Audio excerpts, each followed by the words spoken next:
Assalamualaikum warahmatullahi wabarakatuh. Alhamdulillah, hamdalilladzi arsala rasulahu bil huda wa dinil haqq liyuzhirahu 'alad dini kullihi wa kafa billahi shahida. Asyhadu an la ilaha illallah wa asyhadu anna Muhammadar Rasulullah. Allahumma shalli wa sallim wa barik ala Muhammadin wa ala alihi wa sahbihi ajma'in. Ayyuhan nas, ittaqullah haqqa tuqatih wa la tamutunna illa wa antum muslimun. Sadaqallah wa sadaqa rasul karim. Alhamdulillahirabbil alamin, jamaah Kampung Takwa, Kampung Astan rahimakumullah. Dan siapapun teman-teman yang mendengar atau melihat siaran ini dimanapun teman-teman berada, mari kita lanjutkan lagi kajian Ba'da Isya tentang hadis Rasulullah SAW. Kalau kemarin kita masuk hadis tentang bagaimana cara turunnya wahyu kepada Nabi SAW, yaitu kadang seperti lonceng, ya, berbunyi seperti suara lonceng, dan kadang seperti seorang laki-laki, ya, malaikat yang menyerupai laki-laki. Kita lanjut pada hadis selanjutnya. Ini pun masih dalam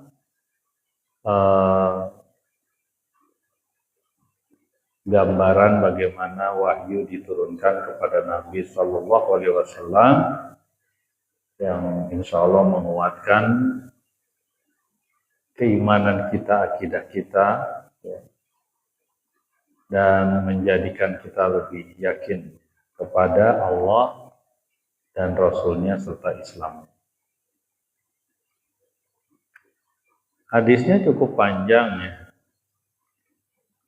Mungkin perlu berapa hari, ya, untuk hadis ini. Dengan ukuran waktu yang kurang lebih plus minus 30 menit lah, ya, setengah jam. Bismillahirrahmanirrahim. an Aisyata ummul mu'minin radhiyallahu anha qalat awwalu ma yudi'a bihi Rasulullah sallallahu alaihi wasallam minal wahyi ar-ru'yas salihatu bin naum fakana la yara ru'ya illa ja'at misla falaqis subh thumma hubbaba ilaihil khala'u fakana yakhlu bi ghari Hira fayatahannatu fi wa huwa ta'abbudu al-layali zawatil adadi qabla ayyanzi'a ila ahlihi.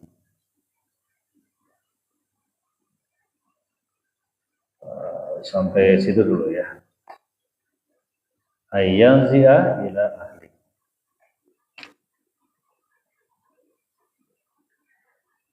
Diriwayatkan dari Aisyah radhiyallahu an. Sebelumnya juga hadis tentang wahyu seperti lonceng itu juga diriwayatkan oleh Aisyah radhiyallahu an.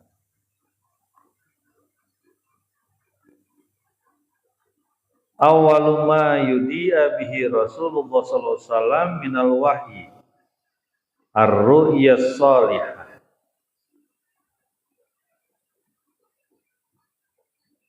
Mula-mula wahyu Allah turunkan kepada Rasulullah SAW dalam bentuk ru'ya, dalam bentuk mimpi-mimpi.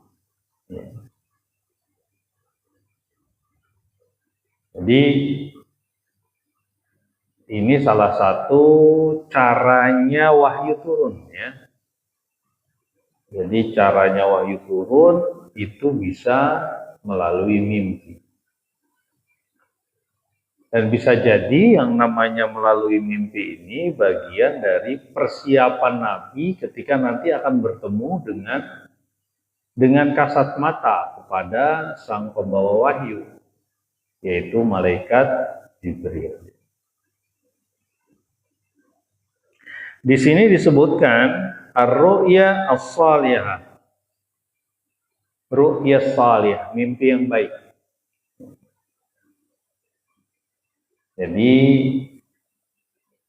awal-awalnya wahyu itu berupa mimpi yang baik. Mimpi siapa? Mimpinya Rasulullah SAW waktu itu mungkin belum disebut Rasulullah, kan masih bernama Muhammad. Karena nanti setelah itu baru diutus surat pertama dalam Al-Quran. Jadi yang pertama ini adalah mimpi yang baik. Finnaum, dalam tidur, ya. Berarti mimpi dalam tidur.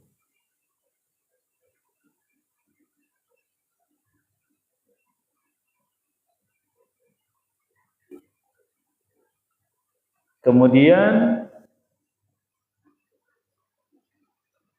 fakana la yara ru'ya illa ja'at misla falakis subh.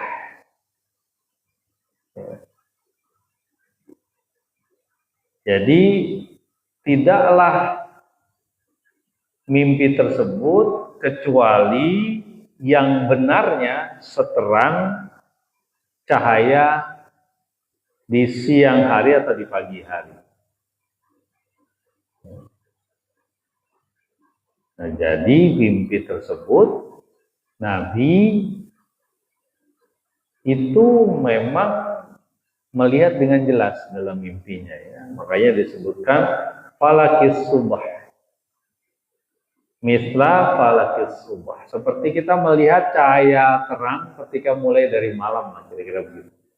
kita melihat dengan jelas ya. Cahaya terang ini kita melihat dengan jelas.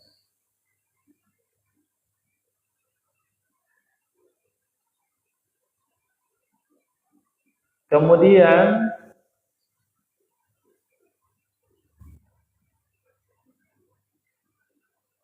ya, thumma hubbaba ilaihil qala'u fakana yaqulu bi ghari Hira. Ya. Kemudian Nabi Shallallahu Alaihi Wasallam menyukai, ya, mencintai khalwat. Ya. Al-khala'u, khalwat itu bahasa lainnya menyepikan diri ya, berdua-duaan saja dengan pencipta ya, khalwat. Jadi Nabi menyukai dia berkhalwat. Dan kita tahu bahwa perilaku Nabi juga ada takdir Allah di situ. Ada bentuk pemeliharaan Allah Subhanahu wa taala di situ ya. Jadi Nabi berkhalwat mengasingkan diri, jadi suka dia dengan berkhalwat. Di mana berkhalwatnya?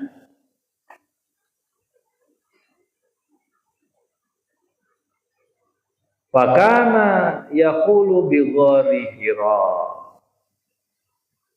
Dan Nabi SAW berkhalwat di gua Hira.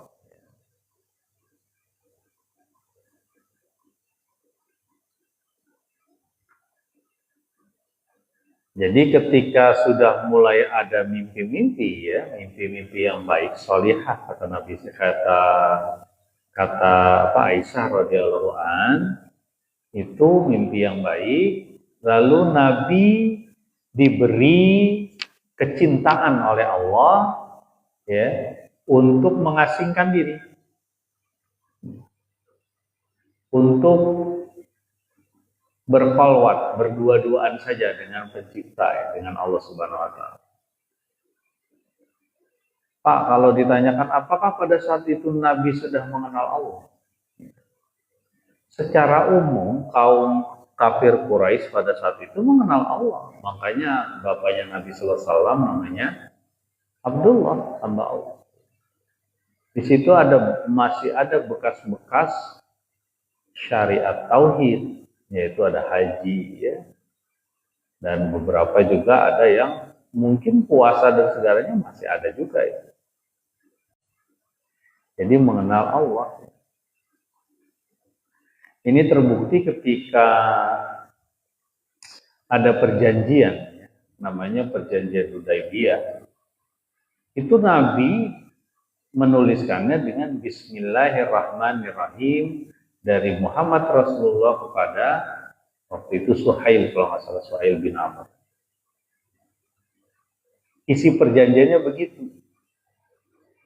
Ya. Tapi kata Suhail bin Amr, itu kami nggak mengenal Ar-Rahman Ar-Rahim. Ganti kata-kata awalnya itu jangan Bismillahirrahmanirrahim, tapi Bismikallahumma. Dengan namamu, ya Allah Tuhan kami. Nah, jadi sebenarnya Quraisy pada saat itu sudah mengenal Allah. Masih ada sisa-sisanya lah, sisa-sisa Hanifiyah Nabi Ibrahim pada saat itu. Ya.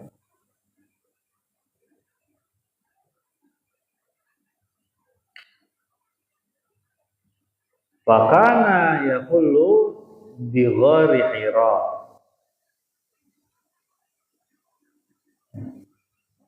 Kemudian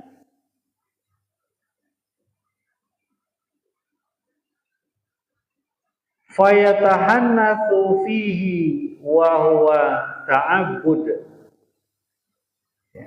Lalu dia bertahanus.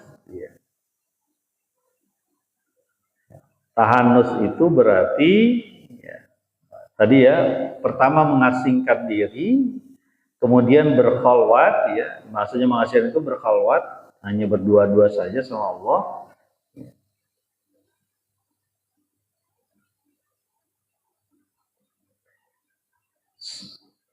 Kemudian dia bertahanus, melakukan satu semacam peribadatan, wa huwa ta'abbud, dan dia berupa ibadah. Kalau ulama menyatakan ta'abbud itu berarti sesuatu mengikuti Hanifiyah, mengikuti ajarannya Ibrahim Hanifah, mengikuti ajaran Ibrahim. Jadi mungkin pada saat itu memang masih ada ajaran Ibrahim, mungkin pada orang-orang yang hanif, yang mau mengikuti ajaran Ibrahim, nggak mau mencampurkan dengan kemusyrikan. Karena ajaran Ibrahim pada saat itu adalah menghancurkan kemusyrikan. Ya. Sisa-sisanya masih ada orang-orang yang mungkin hanya menyembah Allah, mungkin dia tersingkir dan sebagainya. Jadi Nabi SAW pada saat itu bertahanut, ya, atau beribadah lah, beribadah di dalam bentuk ibadahnya memang tidak disebutkan dalam hadis yang diriwayatkan oleh Aisyah ini. Jamaah Kampung Takwa, Kampung Aslan rahimahullah, dan siapapun teman-teman yang mendengar atau melihat siaran ini, mohon maaf yang ada di media sosial tidak bisa saya sapa ya, karena terbalik jadinya kameranya. Al-layali zawatil adadi qabla ayyanzi'a ila ahli. Dia beribadah di sana kepada Allah secara terus-menerus selama beberapa malam, ya, sebelum kembali ke keluarganya. Berarti dia di Gua Hira ini bermalam-malam nih, sendirian. Dulu kan belum ada alat komunikasi ya. Jadi nampaknya Khadijah juga sudah biasa tuh kalau suaminya melakukan tahanus, berkhalwat, beribadah di Gua Hira.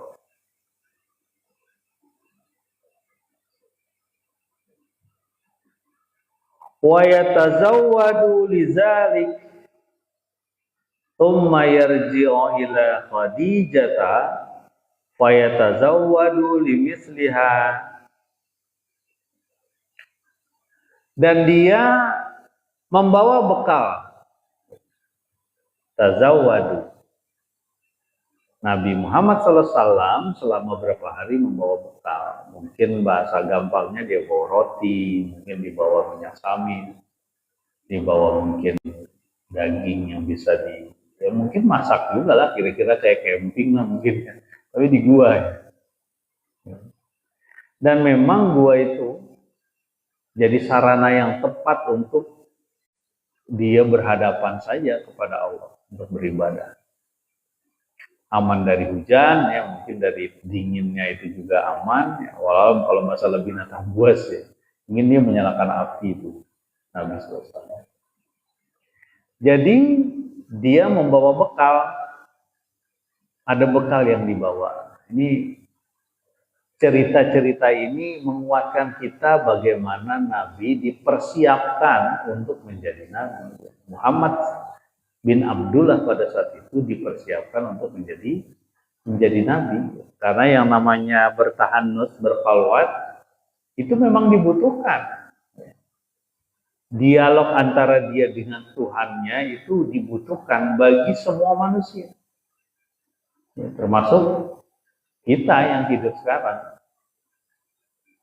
Memang mestinya ada masa khusus kita berdialog, berbicara kepada penguasa kita, yaitu Allah Subhanahu wa Ta'ala. Nah, dia jadi bawa bekal. Ya, wa yatawazzadu, ya. Lidzalika tsumma yarji'u ila Khadijah fa yatazawwadu limisliha.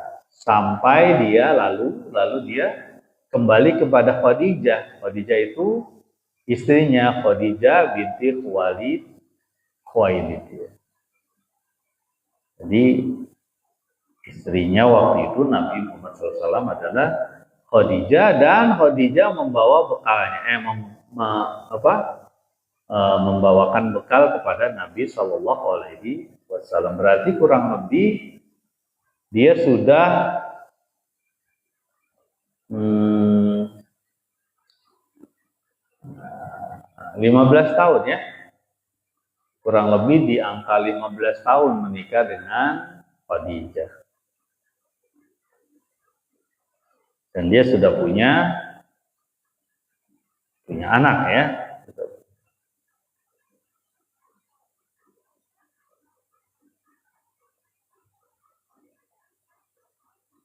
Hatta ja'ahul haqqu wa huwa fi gharri Hira. Sampai datang al-haq dan dia berada di Gua Hira. Maksudnya al-haq ini adalah sesuatu yang benar. Siapa atau apa sesuatu yang benar? Sesuatu yang benar adalah wahyu. Jadi Aisyah meriwayatkan hadis ini menyatakan wahyu itu adalah sesuatu yang benar. Ja'ahul haqqu wa huwa fi gharri Hira. Dan dia berada di Gua Hira.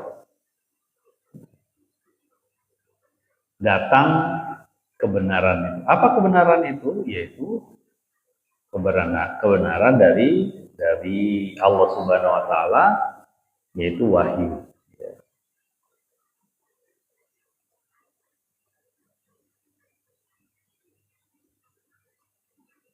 Faja'ahul malaku, datanglah kepadanya, maka datanglah kepada dia, kepada Nabi, al-malaku ya berarti malaikat ya. Kata-kata al itu berarti sesuatu yang sudah diketahui. Kemarin kita sudah sampaikan ya. Di hadis dari Aisyah juga, riwayat tentang Haris bin Hisham. Lalu faqala iqra.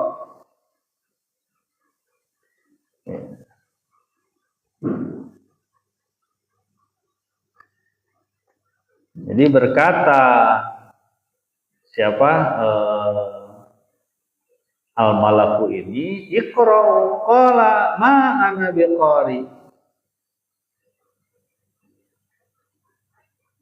Bacalah, kata malaikat ini. Ya. Bagaimana wujud malaikatnya dia terangkan ya di slide-nya. Kata malaikat ini, bacalah. Tapi Nabi menyatakan ya.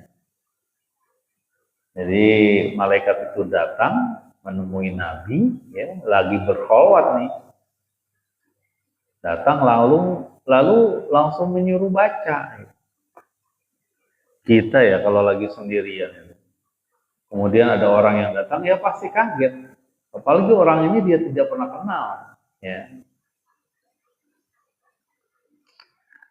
Bacalah. Padahal kita paham bahwa Nabi ini adalah Nabi yang ummi, Nabi yang nggak bisa baca. Bacalah. Makanya kata Nabi, ma'ana biqari, aku tidak bisa baca. Ulama menyatakan pertama, aku menolak karena aku nggak punya kepandaian. Ya. Dalam kitab Fathul Bari itu disebutkan, ada ulama yang menyatakan, aku itu menolak. Aku tidak punya kepandaian membaca. Yang kedua, aku tidak mampu. Artinya tidak memahami lah, untuk urusan membaca itu tidak memahami. Tidak bisa baca, mungkin tidak memahami. Yang ketiga, apa yang akan aku baca gitu? Itu pertanyaan. Makanya ini sampai 3 kali nih. Ya. Sampai 3 kali ya. Ma'ana biqari.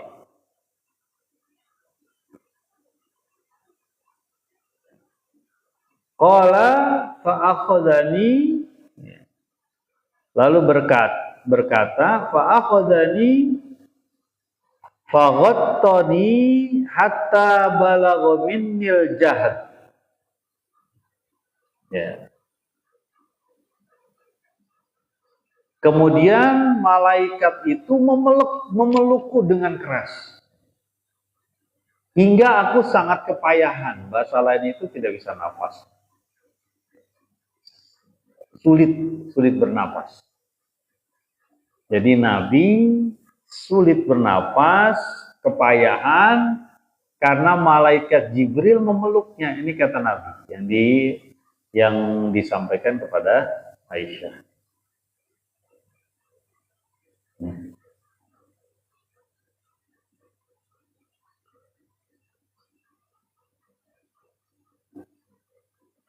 Tsumma arsalani faqala iqra'u. Qultu ma ana biqari. Lalu dia melepaskan. Jadi malaikat Jibril ini memeluk dengan keras Nabi Shallallahu Alaihi Wasallam, ya, sampai berat nafasnya dia, ya, mungkin terengah-engah, lalu dilepaskan. Kemudian disuruh bacalah. Nabi bilang, ya, ini untuk yang kedua kalinya, mana Bukhari, aku nggak bisa baca. Ya. Kita nggak paham juga tuh bagaimana kondisi pada saat itu, mungkin ya di dalam gua yang gelap dan sebagainya, mungkin ada penerangan sedikit, itu dipeluk orang asing, ya, seperti itu.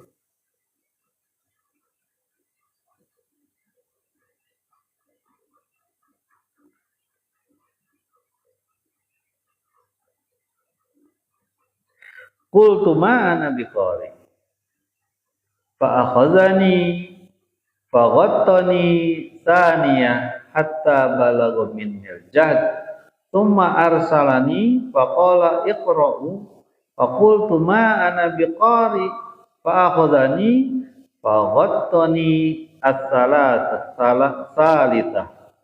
thumma arsalani fa qala. Itu berlangsung 3 kali.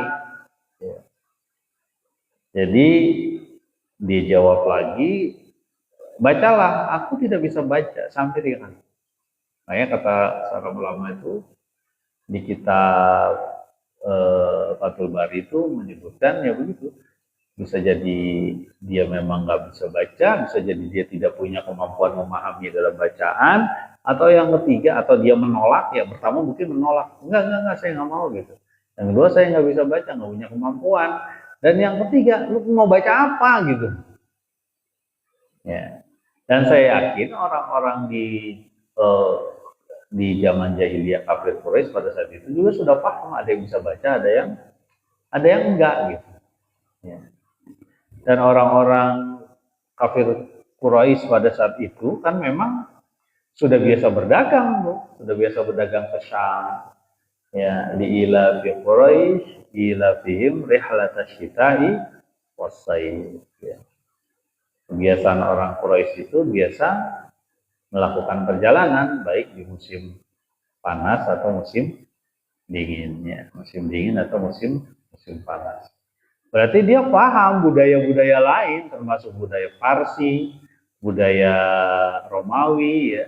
Di Syam juga ada budaya-budaya yang berbeda, ya, yang mungkin menggunakan tulisan juga.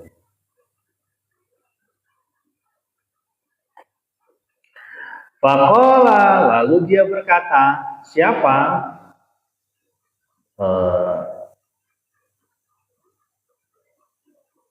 Malaikat tersebut ya. Itulah ayat pertama dalam Al-Quran. Iqra bismi rabbikal ladzi khalaq, khalaqal insana min 'alaq, iqra wa rabbukal akram. Bacalah, kata malaikat ini yaitu Jibril, bacalah dengan nama Tuhanmu yang menciptakan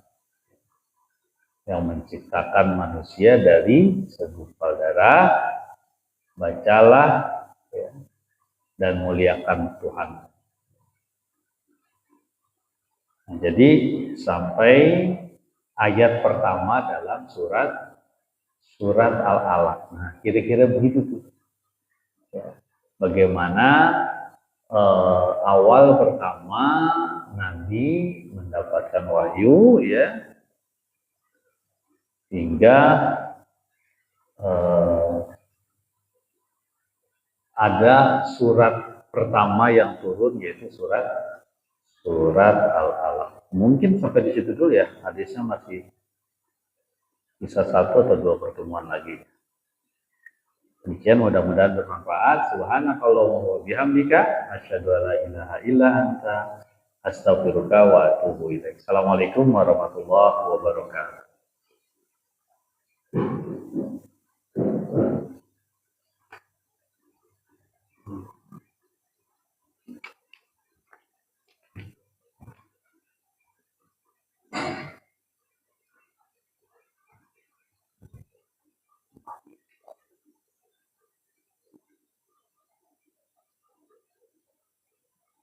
Oke, terima kasih teman-teman.